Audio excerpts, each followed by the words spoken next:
Boy, do I feel silly right now. I just went through this whole thing in my last video about not wanting to put forth a bunch of negativity and kind of being committed to not doing so. Look, I'm not going to rag on this guy too much, but I got to bring this up because honestly, this was absolutely the worst take that I've seen on Twitter in months and about comic books. And I've watched some of this guy's videos. Who hasn't that does comic books, So this is Comics Explained, right? And this is what he said today. I honestly, I had to just take a deep breath. It was like this. He said, "In the age of smartphones and tablets, I don't really understand why so much emphasis is put on keeping physical comic book stores alive." And I cringed inside. I took a deep breath, and I had to take my phone and set it down so I wouldn't say something absolutely cruel and unusually mean. It really took a lot out of me to not do that, because look, if you are involved in the comic book culture and you read comic books, which if you're watching my channel, chances are you buy comics. And one of my very favorite things during the week is to go to the comic shop, to talk to the shop owner, to maybe hang out for a little bit, look at all the books, look at the trade paperbacks, go through the dollar bin, just spend time there, and this is absolutely the worst take that you could possibly imagine. And all of my friends had a lot to say about this. The guys I live stream with, the guys that I spend a lot of time in real life, talking on the phone to, talking on the internet to, spending my time with these guys like Ash on Comics. Spent a lot of time with him, and I couldn't agree more with his take on this. He says, "You cater to people who don't want to read comics. Is it any wonder you don't care about the people who do?" And look, here's what I'm saying. The reason why he says that is, on Comics Explains channel, he goes through, he basically gives a synopsis of absolutely every single event, so people don't have to read the comic books. I get it. I understand why that's popular. People like things in small bite-sized amounts, but for people who love to sit and really take in these stories, we look at those kinds of ideas and notions. It's almost like reading the abridged version of a book. My very favorite long book. I've read the abridged version. It was okay. It was good. So I listened to the audio books of that book. We're talking about Atlas Shrugged here, and the abridged version was 10 compact discs long. I'm talking about over 10 hours of content. That's the abridged version. So I can see why it's appealing to cut things down into smaller bite sizes, but look, people who love comics, they want their stores to exist. They care about them. It's a family to them. They know their comic shop owner. They talk to them. They talk to the people that work there. They're friends with them, right? As geeky as we are, those of us who collect comic books spend a lot of times in this hobby.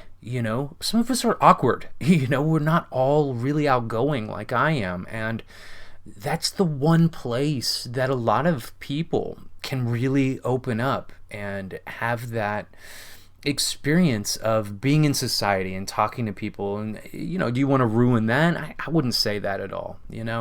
Another friend of mine here, Skip and Tosh, a great guy, and he says, "Such a shame to hear you say something so out of touch. The stores are hubs to share our collective passion, get suggestions, variants, play games, and have awesome face-to-face conversations. Analog."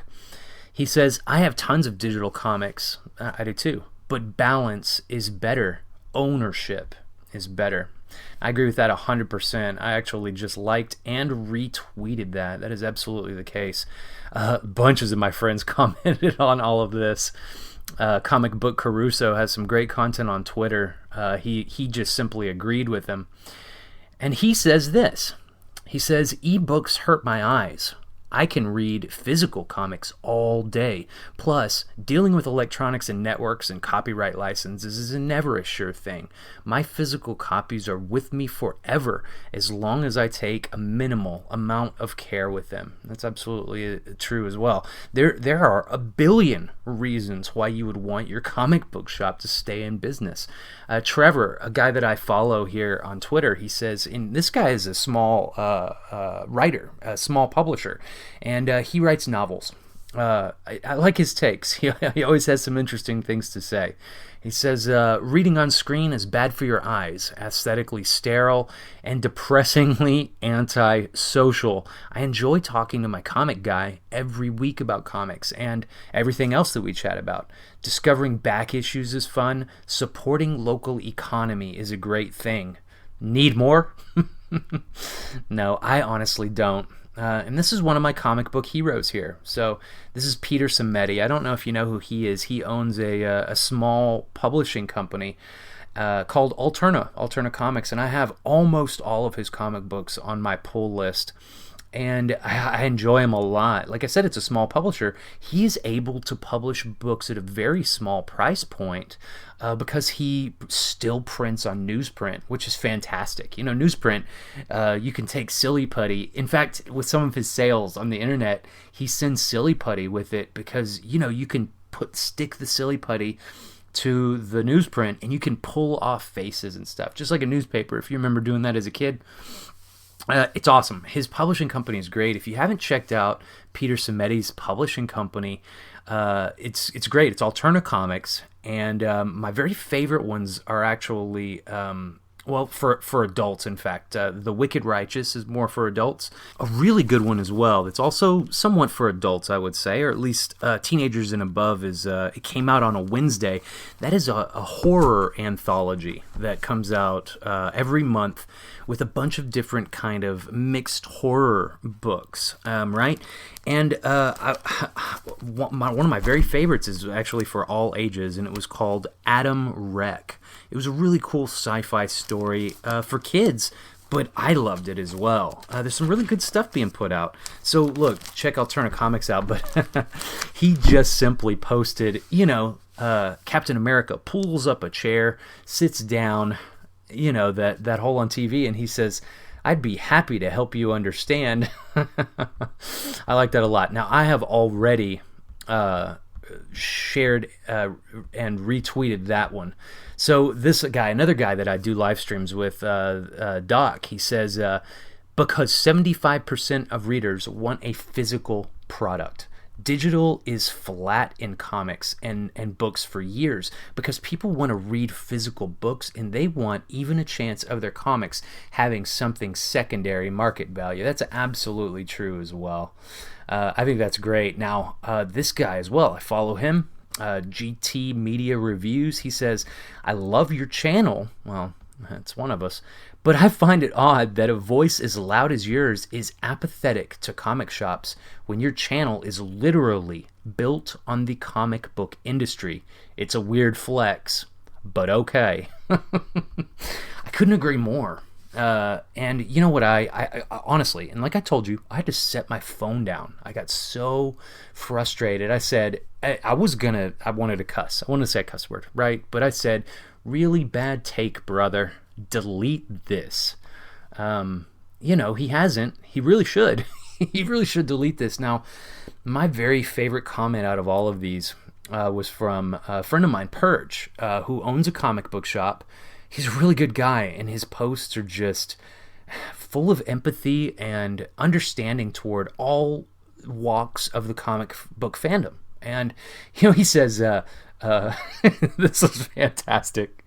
He says, related, in the age of having a full understanding of the negative effects of inbreeding, I don't really understand some people's takes on social media, or for that matter, how they figured out how to turn on the computer in the first place. Yet, here we are. And a little bit deeper into that, he says, that response aside, Where is this quote-unquote so much emphasis in keeping comic book stores alive? Is it the non-existent marketing that the big publishers do? Is it the piss-poor approach to distribution? The absence of any shop marketing? I'm curious where this huge movement is. It's an entitled goofball take. Since I enjoy my content on a digital platform, I don't know why anyone should do anything different. I'm not into the white privilege argument, but man, this statement is an absolute poster child for it. I do hope that there's a day soon where comics aren't so dependent on shops. Seriously, that day will mean that a better business model has evolved, distribution come in the last 20 years, and comics as a whole are expanding. But that day is nowhere on the horizon right now. For someone who bilks thousands of dollars off his YouTube audience, made up of comic book readers and fans, it's a gross take. You know those delete this dummy memes? Yeah, those fit that. And then I said, well, that response made my day. Look, guys, like I say, I don't want to be negative so much, but I do want to point out that comic shops are important, just as much as comic books are important, and I can't imagine somebody, if they don't like comic book shops or don't think that they need to exist, where do you think the comic books will go? Do you think that the industry will actually still be able to stay afloat if comic book stores don't exist anymore? I mean, look, if we were able to expand distribution, and put comics where anyone can absolutely see them at any take. Look, if you saw an Iron Man comic book when you were checking out at the store at, say, a Walmart or a Target, would you buy it? I think most people actually would. They'd be like, holy cow, I haven't seen comic books in ages. I had no idea that they even existed anymore. In fact, some of my friends, they're like, do they still make comic books? Is that still something that exists? And I'm like, well, yeah, they just sell in specialty shops, right? So look, comic book shops matter to me. But widening distribution matters to me too. So there honestly has to be a balance. And I honestly don't think that Comics Explained is really thinking about these things like I do. Like, I think that they really do matter, like a lot of my friends do. But I'd love to hear what y'all think. Again, this is just me kind of going off the cuff and telling you how I feel about this. I feel passionately about comic book shops staying in business. But at the same time, I do hope that we're able to find some sort of wider distribution in the market. I think that comics should be available for everyone. We've seen recently in the past, specifically in the past 7 years or so, the audience widening a little bit, and we continue to see specifically some comics being written for different audiences, even young girls, some are getting into comic books because there's things being written for them specifically, not even necessarily in mind of tomboys, and look, I'm a proponent of comic books, so I guess Comics Explained would be too, but why isn't he a proponent for comic book shops? So let me know what you think. I'd love to hear what you have to say. I'm going to publish this the day after that I saw this tweet, so this is probably going to be the only video that I come out with. I'm going to do, my whole synopsis and kind of a brief overview of House of X and Powers of 10 miniseries. I loved it so much. I'm really loving Hickman's work. I think that he's definitely my new favorite writer in comics, that's for sure. And most of my videos actually are revolving around his work right now. I hope that you'll check him out if you haven't. But, on a deeper level, I'm also reading East of West right now. And I'm slowly getting through it. I have so much reading material on my plate. And I've actually cut out all of my TV watching, all of my movies, because I'm just really focusing in on comic books. And then one of my next reviews up, I'm going to do number 2 for Something is Killing the Children, which is freaking incredible. James Tynion is one of my favorite writers. And dude, he's just killing it. The series continues to be great. The second one was a little bit more of a down note, but still fantastic. So I'm going to do a review and put that up. I hope to see y'all on my next video. You are the gateway into comics.